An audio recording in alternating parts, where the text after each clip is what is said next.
আসসালামু আলাইকুম। এটা একটা দেশি বড়ি গাছ ছিল।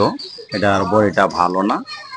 তো এখানে একটা বল সুন্দরী ও আপেল বড়ই এটার মধ্যে এখন কলম করব। আর আপনারা যারা কলম করে কলম শিখতে চান, আপনারা এই ভিডিওটা যদি আগায় গোড়ায় দেখেন, তাহলে আপনারা নিজেরও শখের বিষয় একটা কলম করতে পারবেন। তো এখন কথা না বাড়াইয়া মূল কাজে যাই। আপনারা লক্ষ্য করে দেখেন, একটু কাছে আসো। এইভাবে হালকা করে একটু চাল কেটে নেবেন। ক্লিয়ার দেখা যায়? এইভাবে একটু চাল কেটে নেবেন। আর এটা অবশ্যই একটু সহায় ধরে এভাবে ফিনিশিং করে কেটে নেবেন। ফিনিশিং করে কেটে নিলে কি, তাহলে জয়েন্টটা হতে একদম সহজ হয়। জয়েন্টটা ক্লিয়ার হইলে কলম করাটা মিস হয় না। তো এতটুকু আমি কাটবো, বেশি কাটবো না। এই এদিকটা শাপলার কেটে একটু কেটে নিচ্ছি, আর এদিকটা অল্প একটু কেটে নিচ্ছি। এখন যে কোনো একটা সাইড চামড়ার সাথে মিলিয়ে নিব। এইভাবে একটা চামড়ার সাথে আরেকটা চামড়া মিলিয়ে একটা প্লাস্টিকের ফিতা দিয়ে আমি এখন আটকিয়ে দিব। আর অবশ্যই প্রথম পেঁচটা দেওয়ার সময় একটু টাইট রাখতে হবে, এক আঙ্গুলে চাপ রাখতে হবে, আর এক আঙ্গুলে পেঁচ দিতে হবে। এই জয়েন্টটা এসে এভাবে পলিটা হালকাভাবে টেনে ডাবল পেঁচ দিতে হবে, যেন বৃষ্টির পানিটা এদিক দিয়ে না ঢুকতে পারে।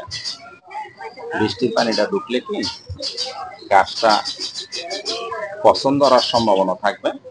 এক্ষেত্রে এই পেঁচটা একটু ঠান্ডা মাথায় দিতে হবে, যেন বৃষ্টির পানিটা না ঢুকতে পারে।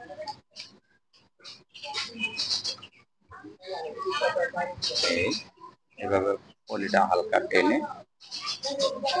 হালকা একটু লম্বা করে এভাবে প্যাচ দিয়ে এই চোখ জায়গাটা, এই জায়গা দিয়েই একটা ডেমি বের হবে। এই চোখটা অবশ্যই খোলা রাখতে হবে। খোলা রাখলে ইনশাল্লাহ অল্প দিনে এটার মধ্যে নতুন একটা ডেমি লাগবে।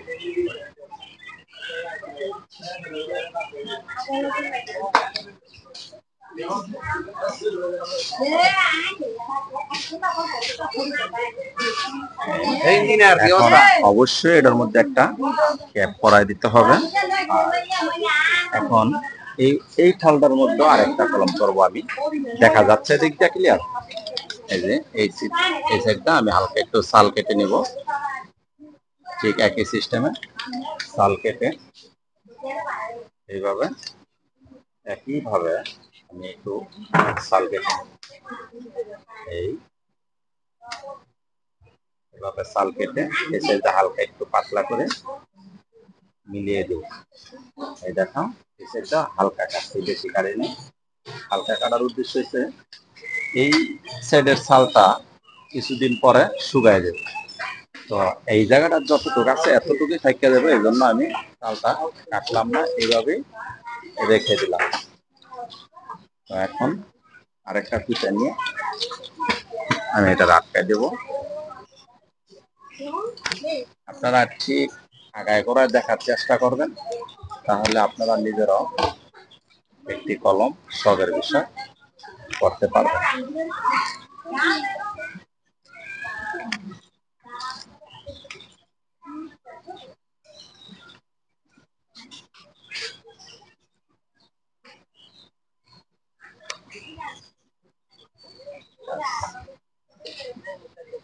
আশা করি আপনারা বুঝতে পারছেন এবং কি দেখতে পাচ্ছেন।